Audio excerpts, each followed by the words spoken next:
अच्छा है, अच्छा सवाल है। ये ए लेवल्स के पास पेपर्स का विंटर 2018 का पेपर 21 क्वेश्चन नंबर 4 है। और इसके पार्ट्स ए टू जी, इन पार्ट में जो है ना वो बेसिक सीवीपी एनालिसिस यानी कि कॉस्ट वॉल्यूम प्रॉफिट एनालिसिस को डिस्कस किया जा रहा है। कॉस्ट वॉल्यूम प्रॉफिट एनालिसिस का जो टॉपिक है वो आप लोगों ने शुरू करा था, हम लोगों ने इसको डिस्कस करना शुरू करा था। तो कॉस्ट वॉल्यूम प्रॉफिट एनालिसिस का जो टॉपिक है वो यहाँ पर आ रहा है। तो इसको डिस्कस करते हैं, इसको सुनते हैं, समझते हैं, पढ़ते हैं और सॉल्व करते हैं। इस सवाल में आप लोगों के पास लिखा हुआ है D H limited manufactures a single product. Company एक सिंगल प्रोडक्ट बनाकर बेचती है। The following information is available for 1 unit of that product. और इस पर्टिकुलर प्रोडक्ट के एक यूनिट के बारे में, एक यूनिट के बारे में आपको इंफॉर्मेशन दी हुई है। ठीक है। और उस एक यूनिट के बारे में आपको जो इन्फॉर्मेशन दी हुई है उसमें क्या लिखा हुआ है? एक यूनिट के बारे में जो आपको इन्फॉर्मेशन दी हुई है उसमें लिखा हुआ है कि भाई उसकी सेलिंग प्राइस जो है वो $20 होगी। डायरेक्ट मटेरियल की जो कॉस्ट होगी वो 8 होगी। डायरेक्ट लेबर की जो कॉस्ट होगी वो 5 होगी। वेरिएबल ओवरहेड्स की जो कॉस्ट होगी वो 3 होगी। और फिक्स्ड ओवरहेड जो होंगे वो 2 होंगे। फिर लिखा हुआ है budgeted production is 200,000 units per annum. यानी कि आपने बजट बनाया हुआ था कि आप 2 लाख यूनिट जो है वो पूरे साल में बनाकर बेच रहे होंगे। पार्ट ए, पहली रिक्वायरमेंट बोलती है calculate the annual break even point in units. Part A में आपको ब्रेक इवन पॉइंट कैलकुलेट करना है यूनिट्स में। Break even point in units calculate कैसे करते हैं? Break even point in units का एक फॉर्मूला था। Break even point in units कैसे कैलकुलेट करते हैं? Break even point in units calculate करने के लिए हम क्या करते हैं? हाँ बिल्कुल, हम अपनी फिक्स कॉस्ट को जो कंपनी की फिक्स कॉस्ट होती है उसको हम डिवाइड कर देते हैं कंपनी की कंट्रीब्यूशन पर यूनिट की वैल्यू से। ब्रेक इवन पॉइंट कैलकुलेट करने के लिए हम कंट्रीब्यूशन को डिवाइड कर देते हैं फिक्स कॉस्ट पर यूनिट से। ठीक है। ब्रेक इवन पॉइंट को कैलकुलेट करने के लिए हम कंपनी की फिक्स कॉस्ट को डिवाइड कर देते हैं कंट्रीब्यूशन पर यूनिट की वैल्यू से। अब यहाँ पर सबसे पहले हमें इसका मतलब है कि कंट्रीब्यूशन ढूंढनी पड़ेगी और उसके बाद फिर हमें फिक्स कॉस्ट की वैल्यू ढूंढनी पड़ेगी और उसके बाद फिर हमें ये फॉर्मूला अप्लाई करना होगा। कंट्रीब्यूशन पर यूनिट कैलकुलेट करने का तरीका, कंट्रीब्यूशन पर यूनिट कैसे कैलकुलेट करते हैं? कंट्रीब्यूशन पर यूनिट कैलकुलेट करने के लिए सेलिंग प्राइस में से सारी की सारी वेरिएबल कॉस्ट पर यूनिट को माइनस करते हैं। तो हमारे पास सेलिंग प्राइस आ रही है 20 की और वेरिएबल कॉस्ट पर यूनिट में हमारे पास डायरेक्ट मटेरियल है 8, डायरेक्ट लेबर है 5, डायरेक्ट लेबर के बाद वेरिएबल ओवरहेड्स है 3। ठीक है। कंट्रीब्यूशन पर यूनिट कैलकुलेट करने के लिए हम लोग सेलिंग प्राइस में से वेरिएबल कॉस्ट पर यूनिट को यानी कि डायरेक्ट मटेरियल मेरी वेरिएबल कॉस्ट है, डायरेक्ट लेबर मेरी वेरिएबल कॉस्ट है। जितने ज़्यादा यूनिट्स बनाऊंगा उतनी लेबर की जो तनख्वाह है वो ज़्यादा देनी पड़ेगी। और वेरिएबल ओवरहेड्स भी मेरी वेरिएबल कॉस्ट है। इन सारी चीज़ों को हम माइनस करेंगे। तो अगर हम इन सारी चीज़ों को माइनस करते हैं, और अपनी कंट्रीब्यूशन पर यूनिट निकालते हैं तो 20 -8 -5 -3, यानी कि हमारी जो कंट्रीब्यूशन पर यूनिट की वैल्यू आ रही है वो आ रही है 4। सही है। अच्छा सर, फिक्स कॉस्ट कैसे निकालेंगे? देखिए, अगर आपको टोटल फिक्स कॉस्ट निकालनी है ना, और आपको अगर फिक्स कॉस्ट पर यूनिट दी हुई है और नंबर ऑफ यूनिट्स दिए हुए हैं, तो आप फिक्स कॉस्ट पर यूनिट को नंबर ऑफ यूनिट से मल्टीप्लाई करेंगे तो आपकी टोटल फिक्स कॉस्ट आ जाएगी। यहाँ पर आपके पास फिक्स ओवरहेड दिए हुए हैं 2 और ये पर यूनिट है। ये 2 जो है ना ये पर यूनिट है। कैसे पता चला? देखिए टॉप पर ही लिखा हुआ है the following information is available for 1 unit of that product. तो आपके पास जो वैल्यू दी हुई है 2 की वो फिक्स ओवरहेड्स की पर यूनिट दी हुई है 2। और आपको ये भी बताया हुआ है कि भाई budgeted production is 200,000 units per annum. 2 lakh units बनाने का आपने सोचा था, तो इस हिसाब से आपके पास टोटल अमाउंट जो बनेगा वो 4 लाख बन जाएगा। ठीक है। टोटल अमाउंट जो बनेगा वो 4 लाख बन जाएगा। तो इस हिसाब से आपके पास जो ब्रेक इवन पॉइंट आएगा वो आएगा फिक्स कॉस्ट यानी कि 4 lakh divided by contribution per unit यानी कि 4। अब आप जरा फिक्स कॉस्ट को कंट्रीब्यूशन पर यूनिट से डिवाइड करें। 4 लाख को डिवाइड कर दो आप 4 से। 4 लाख को आप 4 से डिवाइड करते हो तो आपका आंसर क्या आएगा? आपका आंसर आ जाएगा 1 लाख यूनिट। 1 लाख यूनिट क्या कहलाएगा? 1 लाख यूनिट आपका कहलाएगा ब्रेक इवन पॉइंट। आपका ब्रेक इवन पॉइंट 100,000 यूनिट्स है। आपका जो ब्रेक इवन पॉइंट है वो 100,000 यूनिट्स है। यानी कि कंपनी अगर 1 लाख यूनिट्स बनाकर बेचेगी, कंपनी अगर 1 लाख यूनिट्स बनाकर बेचेगी तो कंपनी को ना प्रॉफिट होगा ना लॉस होगा। ठीक है जी। कंपनी अगर 1 लाख यूनिट्स बनाकर बेचेगी तो कंपनी को ना प्रॉफिट होगा ना लॉस होगा। कंपनी का ये ब्रेक इवन पॉइंट होगा। ब्रेक इवन पॉइंट कैलकुलेट करने के लिए हम कंपनी की फिक्स कॉस्ट को कंट्रीब्यूशन पर यूनिट से डिवाइड करते थे। जितने नंबर ऑफ यूनिट्स आए हैं हम ये कहते हैं कि ये कंपनी का जो ब्रेक इवन पॉइंट है वो है। यानी कि कंपनी अगर 1 लाख यूनिट्स बनाकर बेचेगी तो कंपनी को ना प्रॉफिट होगा ना लॉस होगा। इसको हम टेस्ट भी कर चुके हैं बहुत बार पहले और पिछली क्लासेस में। लेकिन ये है कि हम अब यहाँ पर टेस्ट इसको नहीं करते हैं। ठीक है, हमने सिर्फ ये मालूम कर लिया कि भाई ब्रेक इवन पॉइंट हमारा 100,000 यूनिट्स पर होगा। ये हो गया हमारा पहला पार्ट यानी कि part number A. Part B में बोलता है calculate the total budgeted annual contribution and total budgeted annual profit.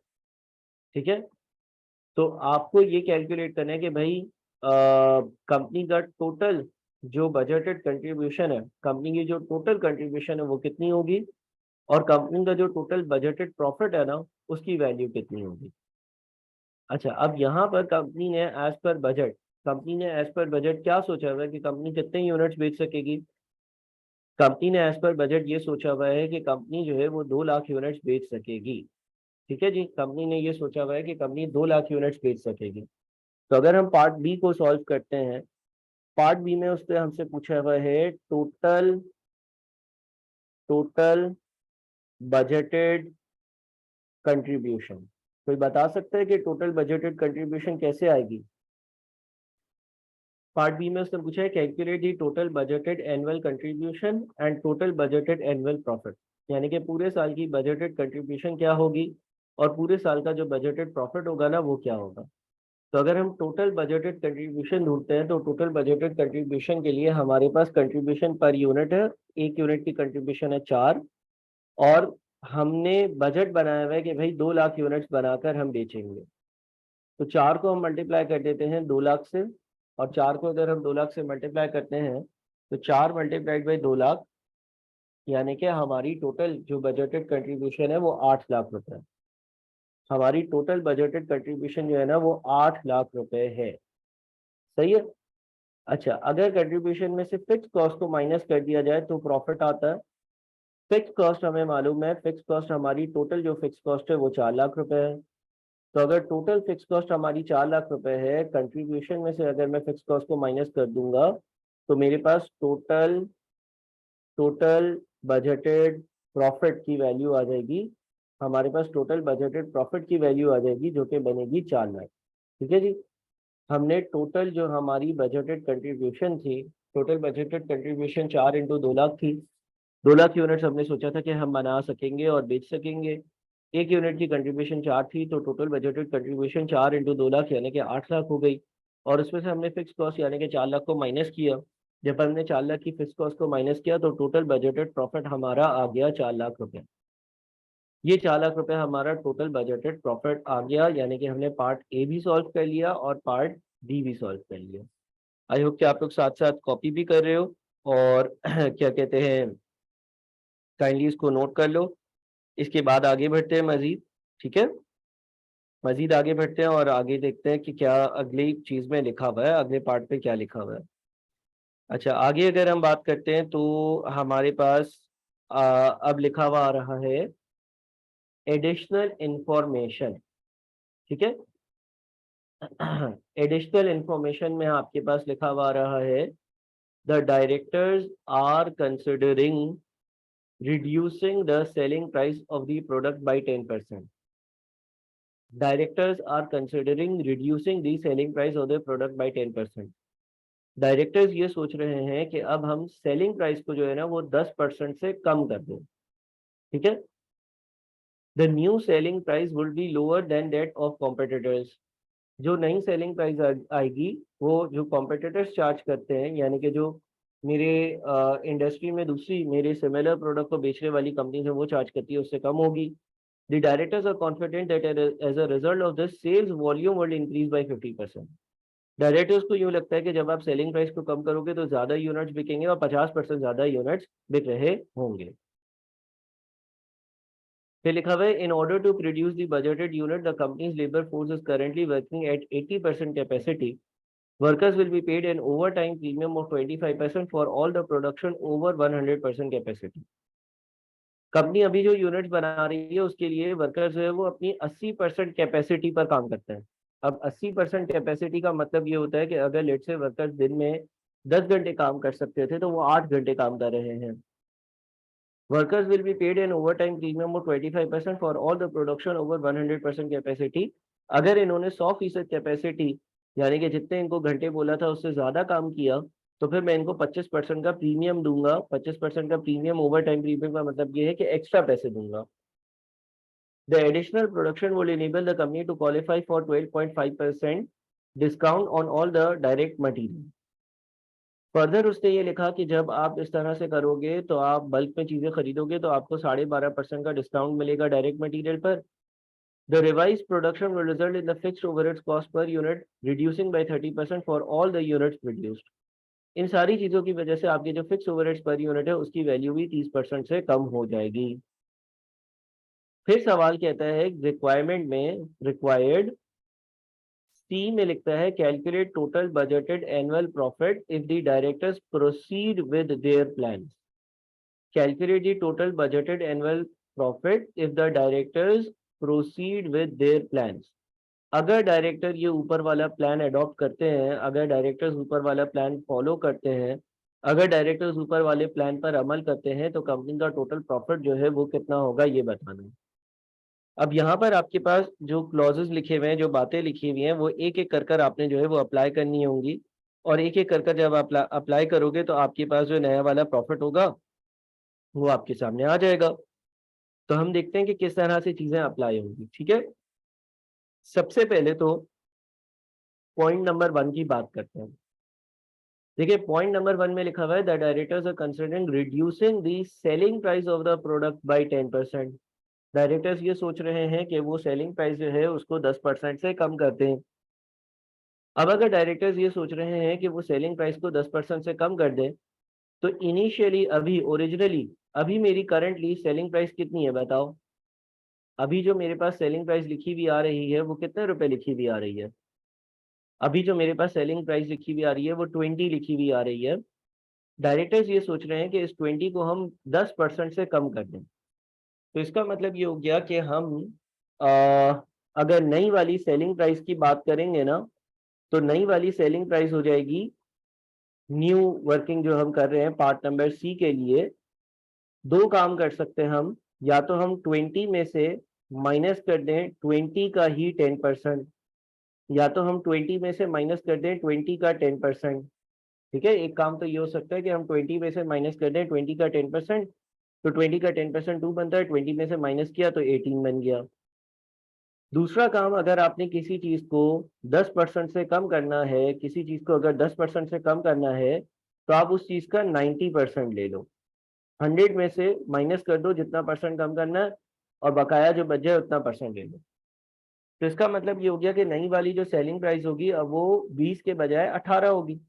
20 के बजाय 18 इसलिए होगी क्योंकि आप 10% से उसको कम कर रहे हो। 10% से उसको कम कर रहे हो तो 20 माइनस 20 का 10%, इस तरह से 18 पर आ जाओ, या फिर 20 इंटू 90% इस तरह से 18 पर आ जाओ। दोनों तरीके वैलिड है, दोनों तरीके सही हैं, दोनों तरीके बिल्कुल ठीक हैं। तो सेलिंग प्राइस 20 के बजाय हो जाएगी 18। अच्छा, दूसरी चीज लिखी हुई थी पहले पैराग्राफ में the directors are confident that the result of this sales volume would increase by 50%। Directors को यूँ लग रहा है कि ऐसा करने की वजह से जो सेल्स का वॉल्यूम होगा यानी कि जो नंबर ऑफ यूनिट सोल्ड है या जो बजटेड प्रोडक्शन और बजटेड सेल्स के यूनिट्स है वो 50% से इंक्रीज हो जाएंगे। तो इसका मतलब अब नए वाले यूनिट्स कितने होंगे। अब नए वाले जो यूनिट्स होंगे वो कैलकुलेट करने के लिए आप जो है वो 2 लाख प्लस 2 लाख का 2 लाख प्लस 2 लाख का 50%, 2 लाख प्लस 2 लाख का 50%, 2 लाख प्लस 2 लाख का 50%, यानी कि कहाँ आ जाओगे आप 3 लाख पर आ जाओगे।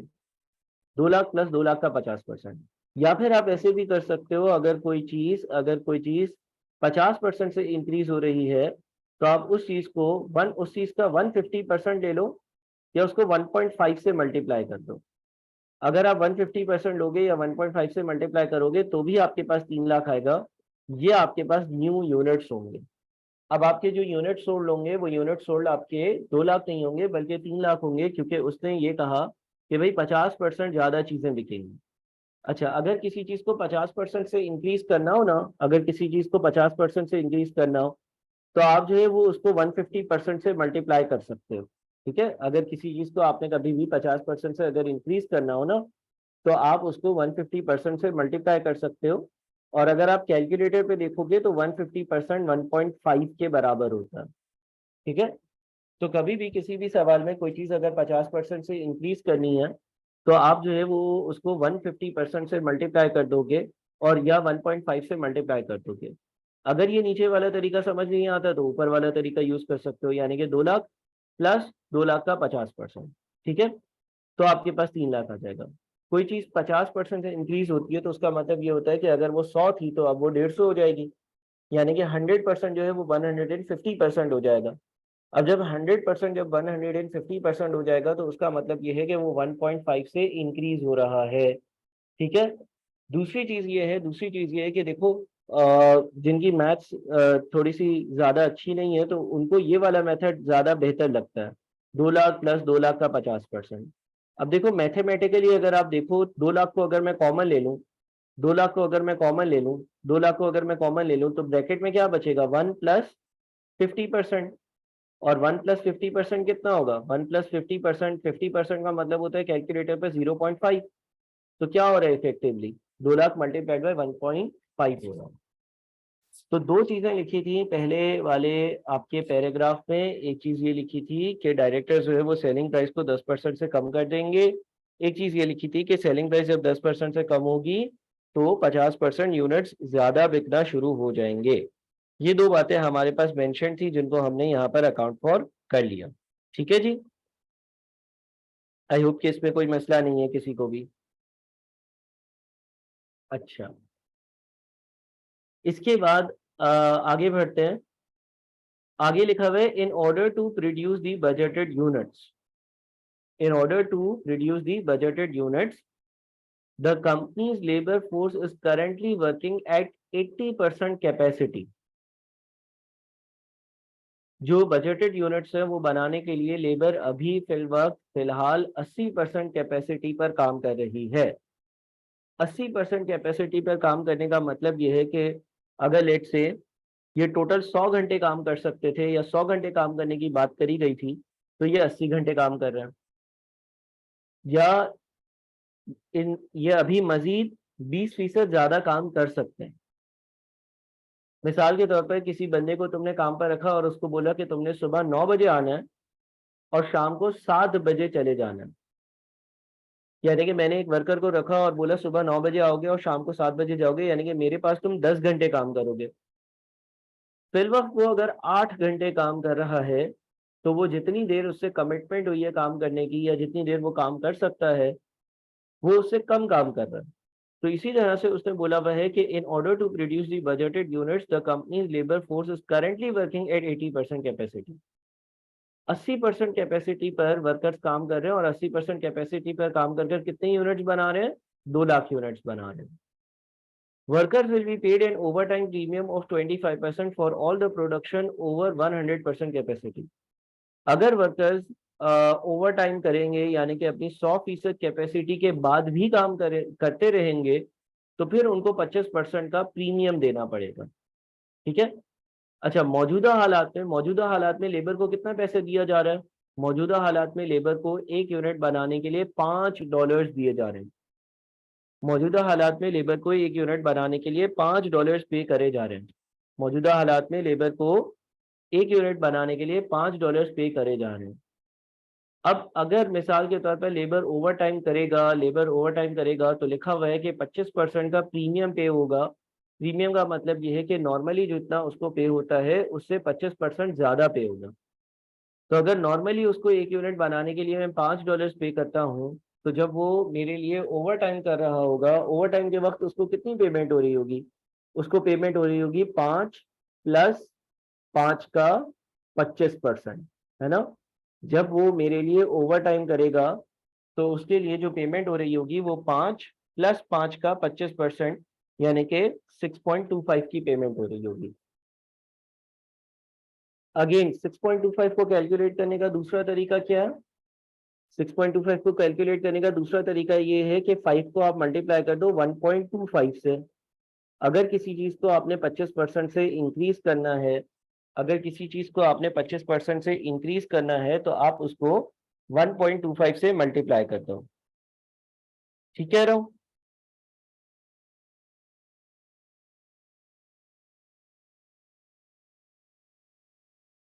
अच्छा, अब करंटली लेबर जो है ना वो 80% कैपेसिटी पर काम कर रहे हैं। करंटली लेबर जो है ना वो 80% कैपेसिटी पर काम कर रहे हैं। देखिए, ये 2 लाख यूनिट्स जो है ना, ये 2 लाख यूनिट्स 80% कैपेसिटी है। उसने बोला है ना कि करंटली मजदूर जो है वो 80% कैपेसिटी पर काम कर रहे हैं। यानी कि मजदूरों की जो टोटल कैपेसिटी थी, मजदूरों की जो टोटल कैपेसिटी थी, मजदूर जितनी देर टोटल काम कर सकते थे, उसका अगर मैं 80% लेता हूं तो 2 लाख बनना चाहिए, है ना। करेंटली मजदूर 80% कैपेसिटी पर काम कर रहे हैं। 80% कैपेसिटी पर काम करने का मतलब यह है कि टोटल का जब 80% लिया तो 2 लाख बनेगा। तो टोटल कैपेसिटी कितनी है? टोटल कैपेसिटी मजदूरों की कितनी होगी? जो टोटल कैपेसिटी होगी मजदूरों की वो 2.5 लाख होगी।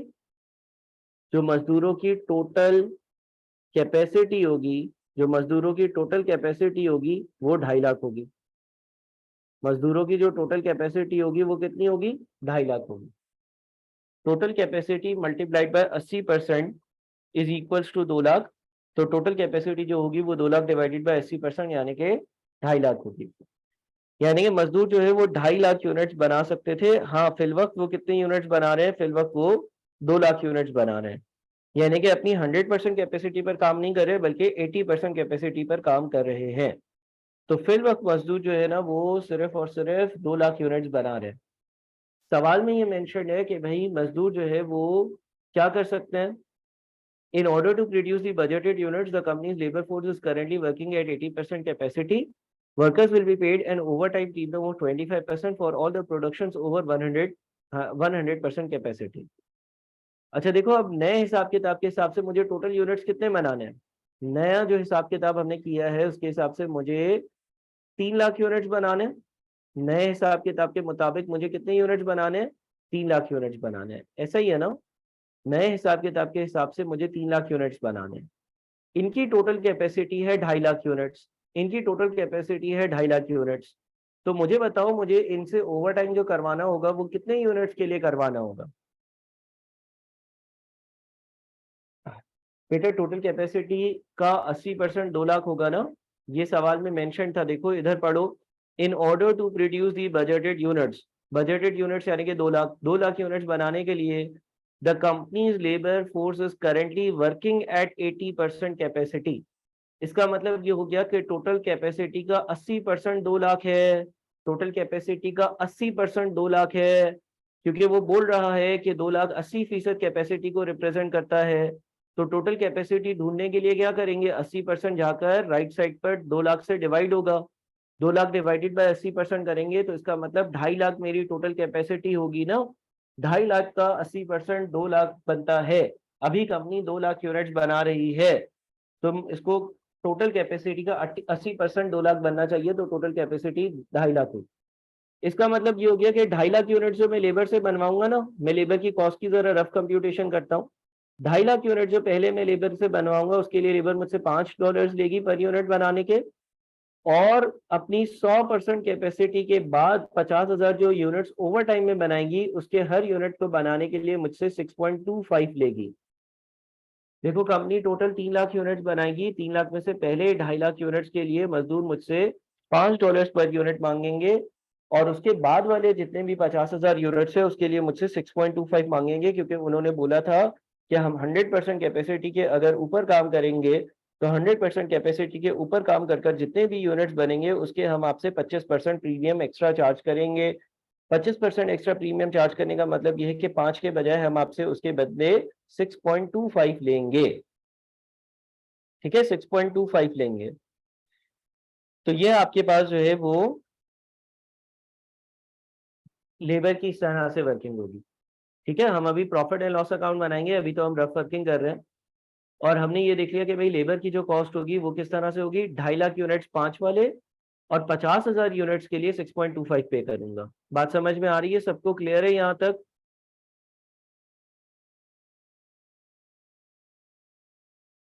अच्छा, अब आगे चलते हैं फर्दर।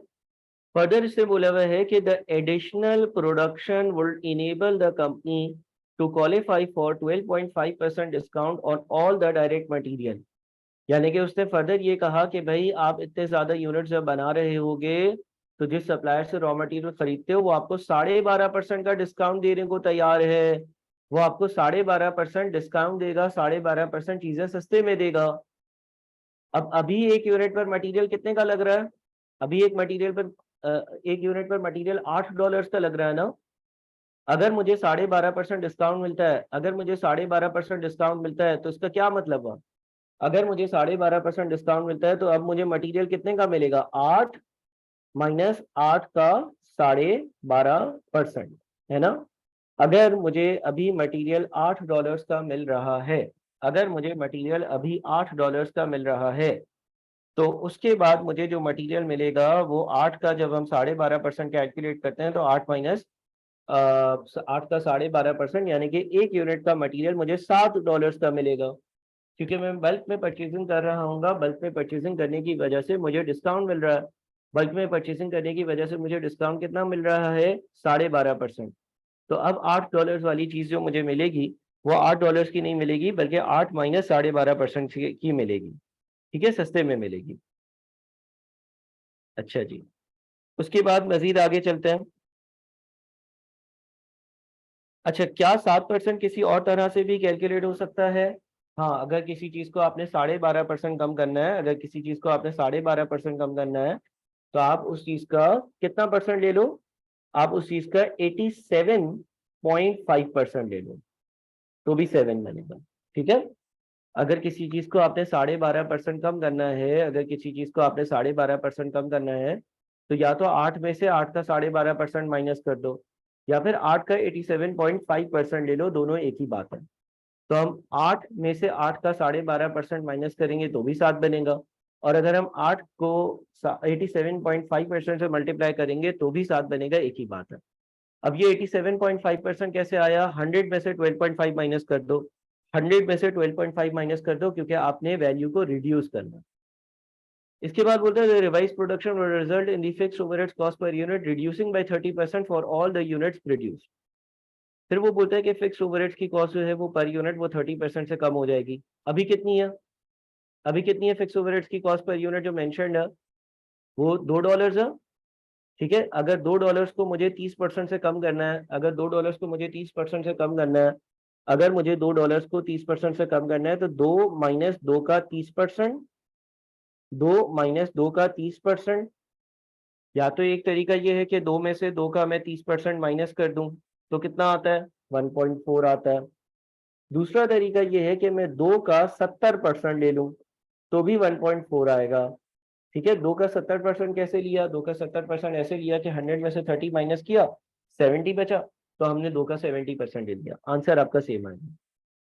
तो ये आपकी फिक्स कॉस्ट पर यूनिट जो है वो हो गई। यहाँ पर अपने हमने material selling price, material, labour, variable overheads, fix overheads सबकी वर्किंग कर ली। अब हम अपना प्रॉफिट एंड लॉस अकाउंट बना सकते हैं, यानी कि हम ये देख सकते हैं कि भाई हमने कितना प्रॉफिट कमाया होगा। तो मैं जरा उसकी वर्किंग आप लोगों को जल्दी से गो थ्रू करवा देता हूँ, रादर देन के दोबारा से मैं यहाँ पर सारी चीजें, सारी वैल्यूज को मेंशन करूँ। मैं आप लोगों को दिखा देता हूँ कि ये किस तरह से होगा। देखिए, यहाँ पर मैंने आपके सामने इसका आंसर भी पेश कर दिया, जरा इस आंसर को डिस्कस करते हैं। हमने देखा कि भाई सेल्स के यूनिट 3 लाख हो जाएंगे। हमने देखा कि सेलिंग प्राइस 10% कम हो रही थी तो 20 के बजाय 18 हो जाएगी। तो 3 लाख इंटू 18 5.4 मिलियन। अच्छा, ये जो वन नोट की शीट है ये मैं आप लोगों को भेज दूंगा। इसके बाद डायरेक्ट मटेरियल 3 लाख यूनिट्स बनाने हैं। हमने ये देखा कि भाई हमारी जो पर यूनिट डायरेक्ट मटेरियल की कॉस्ट थी वो 8 रुपए से 7 रुपए पे चली गई थी, कम हो गई थी। तो अगर ये कम हो गई थी तो इसका मतलब ये हो गया कि अब ये 2.1 मिलियन हो गई। इसके बाद हमारे पास डायरेक्ट लेबर है। डायरेक्ट लेबर में से पहले जो 2.5 लाख यूनिट्स डायरेक्ट लेबर ने बनाए हैं उसकी कॉस्ट 5 के हिसाब से होगी, तो 1,250,000 हो गई। और उसके बाद अगले जो 50,000 यूनिट्स थे वो 6.25 के हिसाब से हो गए, तो वो 3,125,000 हो गए। इसके बाद variable overheads. Sir variable overheads कहाँ से आए? देखिए, वेरिएबल ओवरहेड्स की किसी किस्म की कोई भी एडजस्टमेंट नहीं थी। वेरिएबल ओवरहेड्स हमारे पास जो है वो पर यूनिट 3 थे। वेरिएबल ओवरहेड्स 1 यूनिट के 3 थे। वेरिएबल ओवरहेड्स 1 यूनिट के जब 3 थे, तो वेरिएबल ओवरहेड्स जब 1 यूनिट के 3 थे, तो आपने क्या किया कि आपने जो है वो 3 लाख को मल्टीप्लाई कर दिया 3 से, और 3 लाख को जब आपने 3 से मल्टीप्लाई किया तो 3 लाख मल्टीप्लाइड बाई 3 जो है वो 9 लाख आ गया। ठीक है, ये आपके वेरिएबल ओवरहेड्स है। तो आपके पास जो है वो डायरेक्ट मटेरियल आ गया, डायरेक्ट लेबर आ गया, वेरिएबल ओवरहेड्स आ गए, सेलिंग प्राइस आ गई, सारी चीजें आपने यहाँ पर मेंशन कर दी। फिर आपने इन सारे एक्सपेंसेस का टोटल लिया। ये सारे एक्सपेंसेस आपके वेरिएबल वाले एक्सपेंसेस हैं, और आपका आंसर आ रहा होगा 4,562,500। आप अगर इसको ऐड कर कर और फिर सेलिंग प्राइस में से माइनस करेंगे, सारी वेरिएबल कॉस्ट जब हम माइनस करते हैं सेलिंग प्राइस में से, सेलिंग प्राइस में से सारी वेरिएबल कॉस्ट जब माइनस करी जाती हैं, तो जो अमाउंट बचता है उस अमाउंट को हम कंट्रीब्यूशन कहते हैं। 837,500 की हमारी कंट्रीब्यूशन आ गई। कंट्रीब्यूशन में से हमने फिक्स कॉस्ट माइनस करी 3 लाख इंटू 1.4। सवाल में लिखा हुआ था कि जो आपकी फिक्स कॉस्ट होगी वो 30% से कम हो जाएगी, तो अगर 30% से कम हो जाएगी तो 3 लाख इंटू 1.4 यानी कि 420,000 आ गई। और उसके बाद आपका बजटेड प्रॉफिट 417,500 आ गया। ठीक है,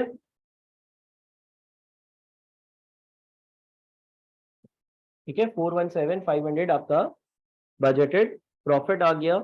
ये आपका फाइनल प्रॉफिट है जो आपने कैलकुलेट करना था। सारी चीजों की मैं वर्किंग इंडिविजुअली कर चुका हूँ, और ये शीट भी आप लोगों को वन नोट की मैं भेज दूंगा ताकि आप लोगों के पास ये डॉक्यूमेंटेड हो सवाल का सोल्यूशन। ठीक है, कोई इसमें नई चीज नहीं है, सारी चीजों की वर्किंग आपको शीट पे मिल जाएगी, आप फिक्र ना करें। और क्लास की भी रिकॉर्डिंग हो रही है तो आपको रिकॉर्डिंग भी ऑब्वियसली मिल जाएगी।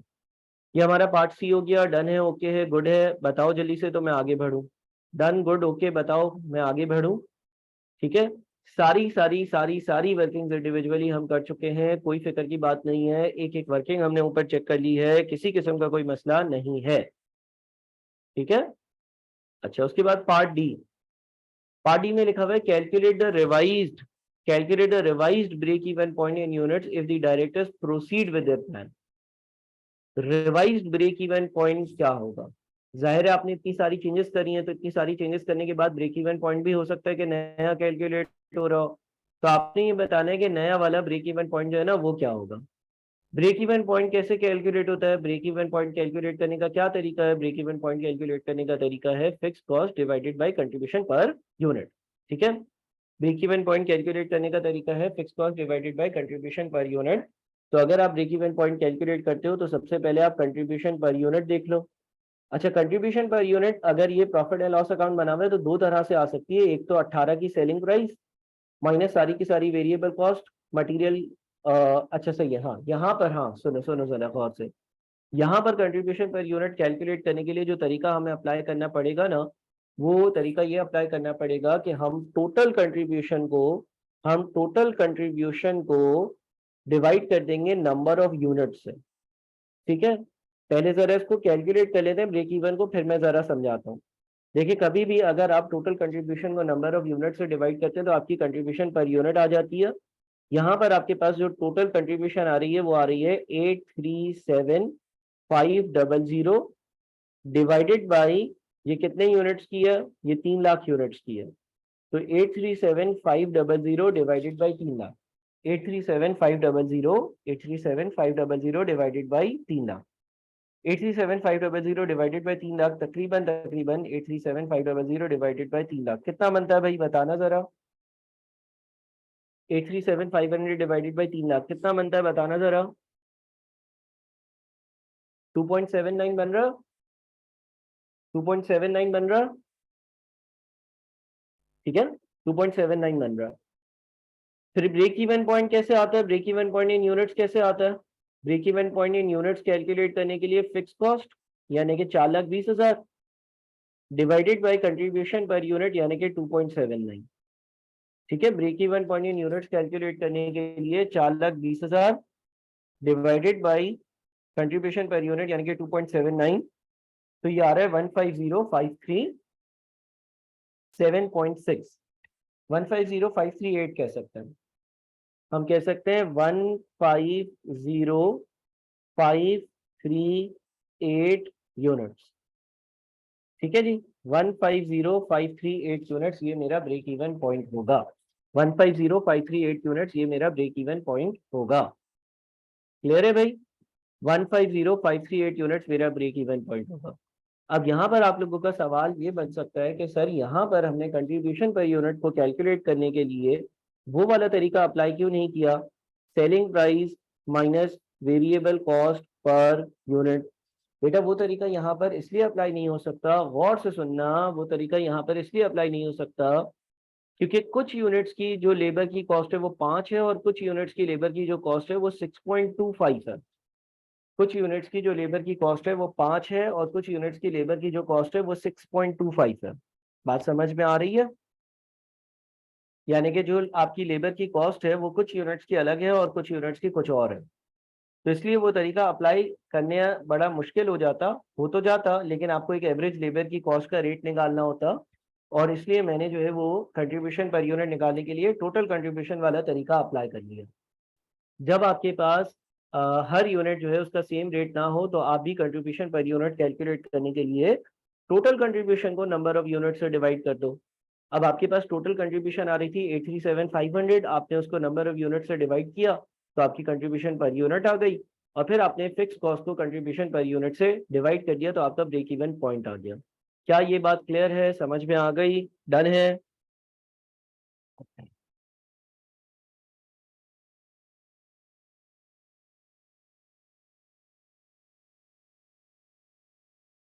सही है।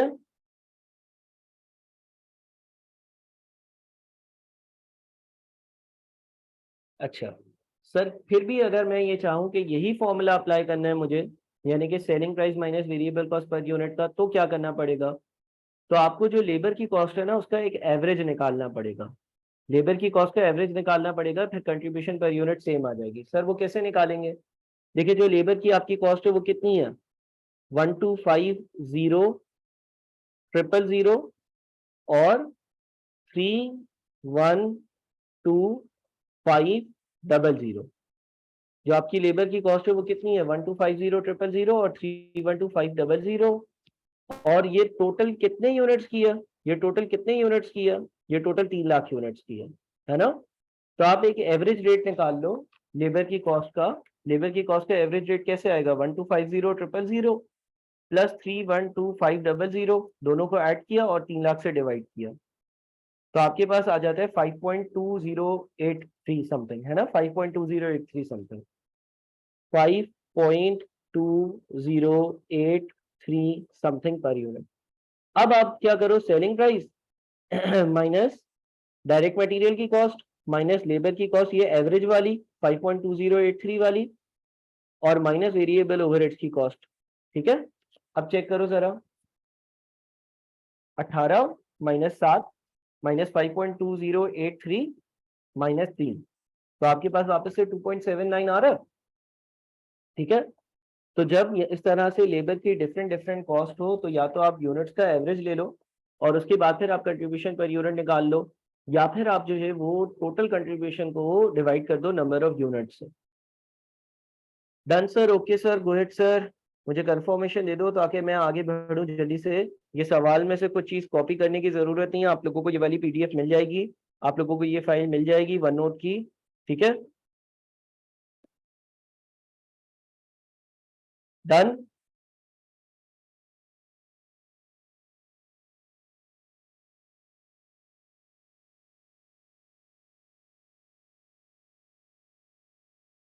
चलो आगे बढ़ते हैं। ठीक है, आगे बढ़ते हैं। अच्छा जी, उसके बाद हमारे पास पार्ट ई है ना, पार्टी में लिखा हुआ है, क्या लिखा हुआ है? पार्टी में लिखा हुआ है calculate the margin of safety in units and as a percentage if the directors proceed with their plans. Calculate the margin of safety in units and as a percentage if the directors proceed with their plans. ठीक है, margin of safety को calculate करो units में, margin of safety को calculate करो units में and as a percentage if the directors proceed with their plan. तो margin of safety in units कैसे कैलकुलेट होता है? Margin of safety in units किस तरह से कैलकुलेट किया जाता था, बताओ? मार्जिन ऑफ सेफ्टी का क्या फॉर्मूला होता है, बताओ बताओ बताओ बताओ। मार्जिन ऑफ सेफ्टी कैलकुलेट करने के लिए आप दो चीजों का डिफरेंस लेते थे ना। मार्जिन ऑफ सेफ्टी जो है उसको कैलकुलेट करने के लिए आप देखते थे कि आपके एक्चुअल यूनिट्स कितने हैं। Margin of safety in units, margin of safety in units calculate करने के लिए एक्चुअल यूनिट्स यानी कि 3 लाख माइनस आपके जो ब्रेक इवन पॉइंट के यूनिट्स है 150,538।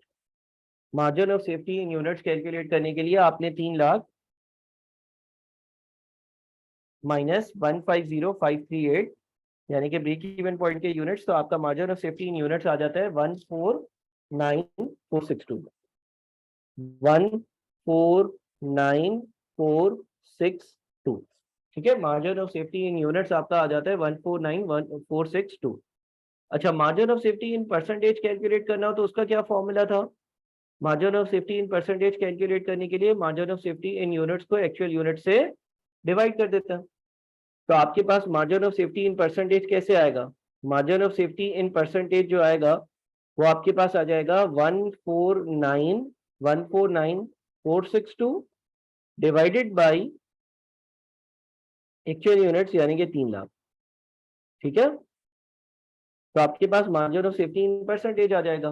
तो 149,462 डिवाइडेड बाई 3 लाख इंटू 100, ये अगर हम करते हैं तो ये आता है तकरीबन 49.8%, तकरीबन आ जाता है 49.8%। ठीक है जी, ये आ जाता है 49.8%। हाँ भाई, तो ये पार्ट भी हमारा सॉल्व हो गया 49.8% तकरीबन। सही है, कोई मसला? Margin of safety in units actual units minus break even point units, margin of safety in percentage, margin of safety in units divided by actual units, तो 49.8%। अच्छा, उसके बाद फिर अगला क्या है? अगला है आपके पास advise the directors whether or not they should proceed with their plans to reduce the selling price, give reasons for your answer. Advise the directors, directors को एडवाइस करो whether or not they should proceed with their plans to reduce the selling price, give reasons for your answer.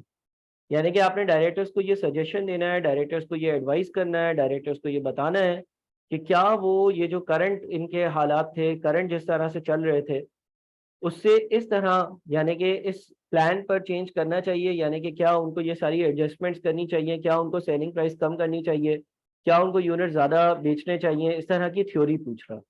तो इस theory का ज़रा मैं answer यहाँ पर आप लोगों के साथ पेस्ट कर डिस्कस कर लेता हूँ और देख लेते हैं कि भाई हम थ्योरी किस तरह से लिखेंगे। अभी सिर्फ की पॉइंट्स देख लेते हैं और उसके बाद फिर जब आप सवालात सॉल्व कर रहे होगे तो उस पर फिर हम मजीद डिटेल में भी चले जाएंगे। ठीक है, तो आपने क्या करना होता है, आपने जो है ना वो थ्योरी में पॉजिटिव नेगेटिव दोनों बातें डिस्कस करनी होती हैं। तो क्या बातें लिख सकते हो आप? पहली चीज, margin of safety is high at 49.82%। Margin of safety जो है वो 49.82% है। Budgeted profit shows an increase of 17,500, profit में इंक्रीज आ रहा है। विल इंक्रीज मार्केट शेयर, ज्यादा यूनिट्स बेचोगे तो मार्केट शेयर इंक्रीज होगा, यानी कि पहले आप टोटल मार्केट में जितनी चीजें इस तरह के प्रोडक्ट की बिक रही थी उसमें से 2 लाख भी यूनिट्स बेचते थे, अब आप 3 लाख बेच रहे हो।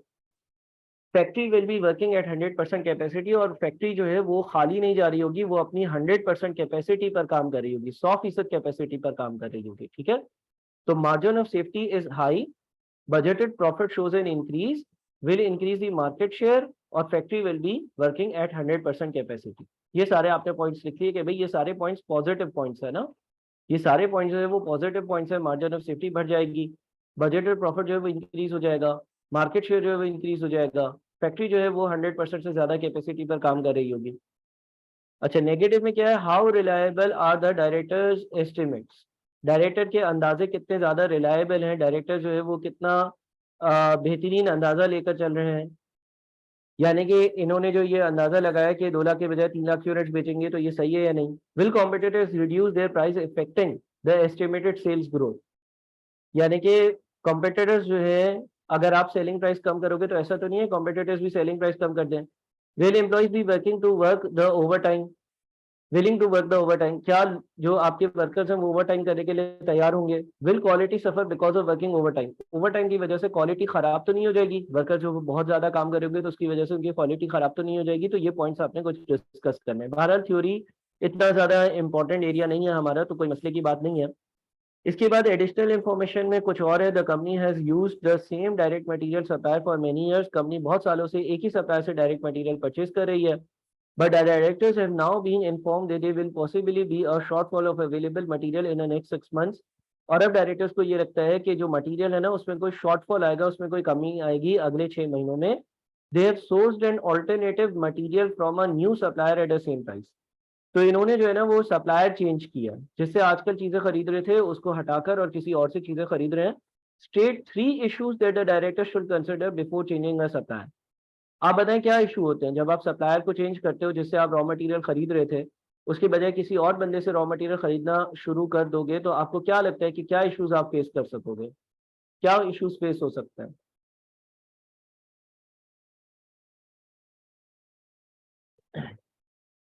देखिए लिखा हुआ है will new supplier offer the same quantity of discount, क्या नया सप्लायर भी मुझे इतना ही डिस्काउंट देगा या नहीं? How certain is the possibility of the shortfall, shortfall या कमी होने के क्या चांसेस हैं? Will the quality of the material from the new supplier be acceptable, क्या नए सप्लायर की क्वालिटी भी अच्छी होगी या नहीं? How reliable will the new supplier be, उस पर मैं कितना भरोसा कर सकता हूँ? टाइम पर चीजें देगा या नहीं, पहुंचाएगा भी या नहीं, क्वालिटी सही मेंटेन करेगा या नहीं? How long will new supplier maintain the price, same price, कितने टाइम तक वो मुझे सेम प्राइस पर चीजें देता रहेगा? और will the new supplier offer the same credit terms, यानी कि क्या नया सप्लायर भी मुझे पुराने सप्लायर की तरह जितना पुराना सप्लायर उधार देता था उतने दिनों का उधार देगा या नहीं? बात समझ में आ रही है? तो ये हमारे पास 2 थ्योरी वाले पार्ट थे। अच्छे से पूरी वीडियो को देखकर